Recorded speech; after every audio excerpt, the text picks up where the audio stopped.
America ജപ്പാനിലെ ഹിരോഷിമയിലും നാഗസാക്കിയിലും വർഷിച്ച atom ബോംബുകളുടെ PSC ക്വസ്റ്റ്യൻസും ആൻസേഴ്സും.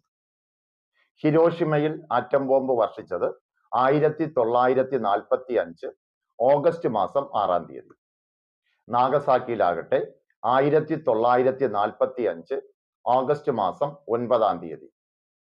ഹിരോഷിമയിൽ വർഷിച്ച atom ബോംബിന്റെ പേര് ലിറ്റിൽ ബോയ് എന്ന യുറേനിയം ബോംബ്. നാഗസാക്കിയിലാകട്ടെ അത് പ്ലൂട്ടോണിയം ബോംബായിരുന്നു. പേര് ഫാറ്റ്മാൻ. ഹിരോഷിമയിൽ ആറ്റം ബോംബ് വർഷിച്ച യുദ്ധവിമാനത്തിന്റെ പേര് എനോലാഗി B-29. നാഗസാക്കിയിൽ ആറ്റം ബോംബ് വർഷിച്ച യുദ്ധവിമാനത്തിന്റെ പേര് ബോക്സ് കാർ. ഹിരോഷിമയിൽ ആറ്റം ബോംബ് വർഷിച്ച വൈമാനികന്റെ പേര് പോൾ W. ടിബറ്റ്സ്. നാഗസാക്കിയിലാകട്ടെ ബോംബ് വർഷിച്ച വൈമാനികന്റെ പേര് Charles W. Sweeney. Thank U.